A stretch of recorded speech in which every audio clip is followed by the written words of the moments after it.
तो हाँ भाई करें शुरू। तो इतना बड़ा डब्बा एप्पल की तरफ से आया और इसके अंदर क्या है वो इंपॉर्टेंट नहीं है। इसके लिए हमने 1,60,000 रुपीज पे करे अपनी जेब से, मतलब पड़ोसी की किडनी से।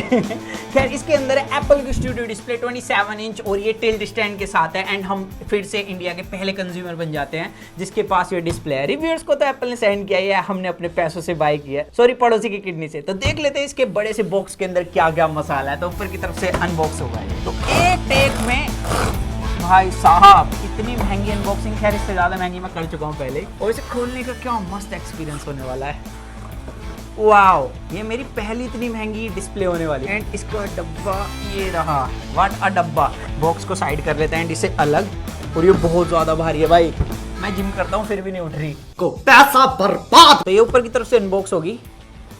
अच्छी बात ये कि कहीं पर भी प्लास्टिक का मेरे को यूज नहीं लगा अभी तक।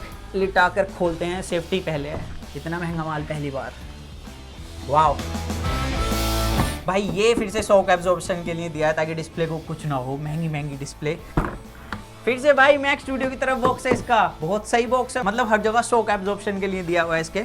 और अभी आराम से बेचारी सोती हुई को उठा देते हैं हम। आ जाओ बेटा, पापा पास आओ। तो ये रही डिस्प्ले। एंड इसके अंदर और भी कुछ है। इसके अंदर type C to C cable है और ये थंडरबोल्ट केबल है भाई। बाकी बॉक्स के अंदर और तो हमें कुछ मसाला दिख नहीं रहा, तो बॉक्स को भी साइड करते हैं। अगर आपको बॉक्स चाहिए तो 1 लाख रुपए का हम इसे भी बेच रहे हैं अपने मैक स्टूडियो के बॉक्स की तरह, तो आप हमसे ले सकते हैं। तो चलिए शुरू करते हैं। डिस्प्ले के पास क्या क्या मसाला है उसको देखते हैं। इसके पहले हम कपड़े उतार लेते हैं थोड़े से। वाओ, एप्पल की पैकेजिंग बहुत धांसू होती है भाई, ऐड की तरह। प्रोडक्ट तो होता ही है, खैर बहुत मुश्किलों से उतरा है ये। और बड़ा सा एप्पल का लोगो पीछे, साथ ही यहाँ पर इन्होंने केबल भी दी है। ये बड़ा सा एप्पल का लोगो और ऊपर की तरफ भाई स्पीकर ग्रिल्स दी गई हैं मस्त।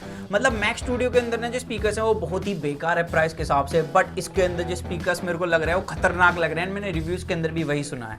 बाकी इसमें क्या है डिस्प्ले पर बाद में चलेंगे। ये कहीं हमारे स्टैंड शहीद ना हो जाए। वाह, पावर एडाप्टर। तो ये भी बड़ा पैक करके दिया है भाई, मैंने आज से पहले किसी डिस्प्ले में ऐसा नहीं देखा। अब चलते हैं मेन मुद्दे की तरफ, और इस चीज़ को मैं आप लोगों के साथ शेयर करना चाहता हूँ क्योंकि आप लोगों की वजह से ये मेरे पास है इस टाइम। अलग ही फीलिंग है भाई। तो यहाँ पर डिस्प्ले के वेब कैम दिया गया ऊपर, और मैंने नैनो कोटिंग में नहीं ली बिकॉज मेरे को इतना यूजफुल नहीं लगता वो। उससे मेरे को व्यूइंग एंगल्स में थोड़ी दिक्कत होती है और मेरे स्टूडियो के अंदर इतनी लाइट भी नहीं है। मैं थोड़ी अलग तरीके की लाइट यूज करता हूँ। बाकी से ऑन करके देखते हैं इसमें क्या क्या मसाला है। 24 hours later. तो 24 आवर यूज करने के बाद हमें कुछ चीजें पता लगी हैं इसके बारे में। सबसे पहले तो जो कल मैंने ऊपर की तरफ आपको बताया था ना कि स्पीकर ग्रिल है, तो ये एयर वेंट है। स्पीकर्स नीचे की तरफ है, बहुत ही ज्यादा लाउड है। मैं साउंड सुनाता हूँ। मैंने ऐसे स्पीकर्स ने एक्चुअल में किसी भी कंप्यूटर के अंदर नहीं सुना है और ये डिस्प्ले आपको ऑफर कर रही है, तो सुनिए।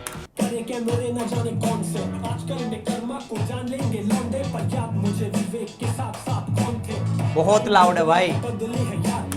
तो जो मेरी शिकायत थी ना मैक स्टूडियो से वो इसने पूरी कर दिया। और मैक स्टूडियो के तो स्पीकर्स 4 लाख रुपए के बाद बहुत ही ज्यादा बेकार है, लेकिन इसके स्पीकर्स बहुत ही ज्यादा कमाल के हैं। आप विदाउट एक्सटर्नल स्पीकर्स भी आराम से वीडियो एडिट कर सकते हैं। बाकी इस डिस्प्ले के पीछे एक थंडरबोल्ट पोर्ट है, बाकी 3 USB to Type C ports दिए गए हैं जिनसे आप अलग अलग डिवाइस कनेक्ट कर सकते हैं इस डिस्प्ले के साथ। बाकी इस डिस्प्ले के अंदर A13 बायोनिक चिप भी दी गई है इसको पावर देने के लिए। सोच रहे हो, मतलब एप्पल अपने फोनों के अंदर देता है ये चिप और अब इसने अपने डिस्प्ले के अंदर डाली। अब इसके अंदर जो प्रोसेसर दिया है उसका काम क्या है, तो इसके अंदर जो कैमरा दिया है ना इसकी ISP को हैंडल करता है। दूसरा इसके अंदर जो आपको कैमरा दिया है इसके अंदर सेंटर स्टेज फीचर मिल जाता है। देखो मैं थोड़ा सा मूव करूंगा तो ऑटोमेटिकली आपके वाई को ट्रैक करेगा।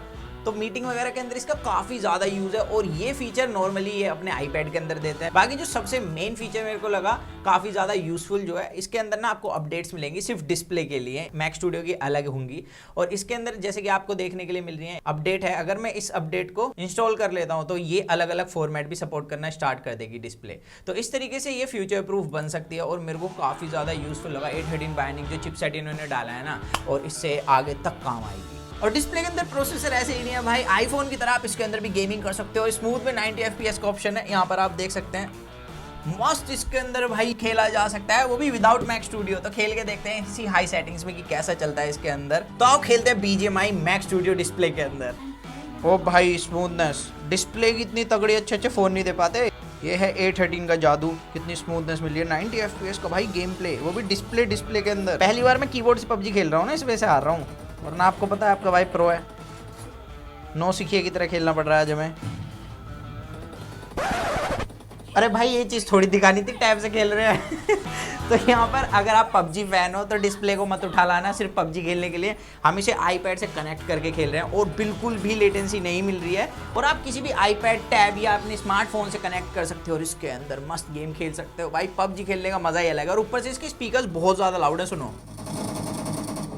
लौंडे गोली बजा रहे हैं, सुन रहे हो तुम। बाकी जो इसके स्टैंड है भाई बहुत मस्त है, देखो स्मूथली टिल्ट हो जाता है ये, कोई भी रुकावट नहीं होगी और आप आराम से इसे एडजस्ट कर सकते हो किसी भी हाइट पे अपनी मर्जी के हिसाब से। तो प्रोसेसर वगैरह तो ठीक है, लेकिन क्या 1,60,000 रुपीज़ इस डिस्प्ले के लिए पे करने चाहिए? देखो मैंने जो पे करे हैं ना वो इसलिए करे हैं, मैं करता हूँ एडिटिंग, और मेरे पास इससे पहले LG की एक डिस्प्ले थी जो कि मैंने कभी 15-20 हज़ार रुपये की बाई की थी। अब उसके बेजल वगैरह देख कर ना मस्त लगते हैं डिस्प्ले, और जब तक मैंने इस पर काम करा है मेरे को पता है कि मैंने कैसे किया है। लाइक कलर ग्रेडिंग करती जब मैं किसी दूसरे डिवाइस में सेम वीडियो देखता था ना, मेरे को बहुत ज़्यादा अजीब लगते थे कलर, तो उसकी जो कलर एक्यूरेसी थी वो इतनी अच्छी नहीं थी, तो मेरे को लगा कि इस पर इन्वेस्ट कर देना चाहिए। अब यहाँ पर इस प्राइस रेंज के अंदर, बल्कि इससे कम में, LG की अल्ट्राफाइन 5K डिस्प्ले आती है 1,20,000 रुपीज की। इवन बैंकी की भी एक डिस्प्ले आती है जो कि इंडिया के अंदर अवेलेबल नहीं थी, तो मैंने उन्हें इस वजह से नहीं लिया। एक तो वहाँ पर प्लास्टिक बिल्ड है, ये है प्रॉपर मेटल बिल्ड, और इंडियन लोगों को टफ बिल्ड चाहिए भाई।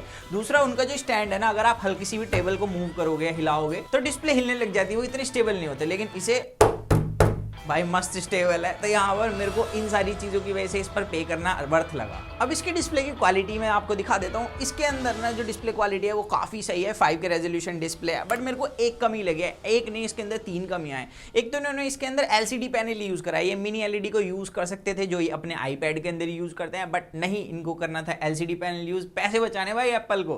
तो यहाँ पर उसकी कमी क्या है कि जब आप कोई ब्लैक पार्ट देखते हो वो प्रॉपर डार्क ब्लैक नहीं लगता, इसके अंदर थोड़ा सा व्हाइट टोन आता है जैसे कि LCD पैनल के अंदर देखने के लिए मिलता ही है। एंड ये डिस्प्ले HDR नहीं है, दूसरी कमी। और तीसरी है कि इसके अंदर प्रोमोशन दे सकते थे, यानी कि 120 हर्ट्ज या 90 हर्ट्ज का रिफ्रेश रेट, बट वो भी नहीं दिया इन्होंने। तो 1,60,000 सिर्फ इसकी डिस्प्ले क्वालिटी के लिए है, और उसमें भी थोड़ी सी मेरे को कमी लगी है। बाकी इसके अंदर ना एक अलग से स्टैंड भी आता है हाइट एडजस्ट करने वाला, लेकिन उसकी कॉस्ट है भाई 40,000 रुपए, दूसरा पड़ोसी पकड़ना पड़ेगा। तो हम तो ऐसे खुश हैं भाई, आराम से बस ऐसे कर करके काम चला लेंगे। एंड इसके पीछे जो पावर कोड है ना, उसे निकालने के लिए भी आपको अलग से टूल लेना पड़ेगा, वो भी सिर्फ एप्पल के पास ही मिलता है। और अगर इन केस पावर कोड खराब हो जाती है तो इस डिस्प्ले को उठाकर आपको एप्पल वालों के पास ही ले जाना पड़ेगा।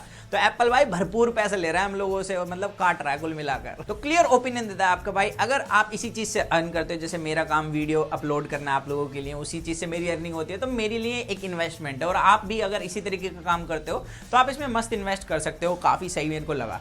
लेकिन अगर आप शौक में लेना चाहते हो तो मैं कहूँगा भाई इसकी जगह iMac ले लो, उसके अंदर आपको ये अलग से मैक स्टूडियो भी 4 लाख का बाय करने की जरूरत नहीं है, और उसी के अंदर डिस्प्ले के अंदर ही चिप दी गई है M1, जो कि आपके लिए काफी होने वाली है, आपके टास्क को इजीली हैंडल कर लेगी, और ना ही आपको अलग से कीबोर्ड और माउस लेने की जरूरत है। सो दैट्स इट गाइस, यही था आज की इस वीडियो के अंदर। बाकी आपका भाई इसका रिव्यू तो 100% लाने वाला है मैक स्टूडियो का।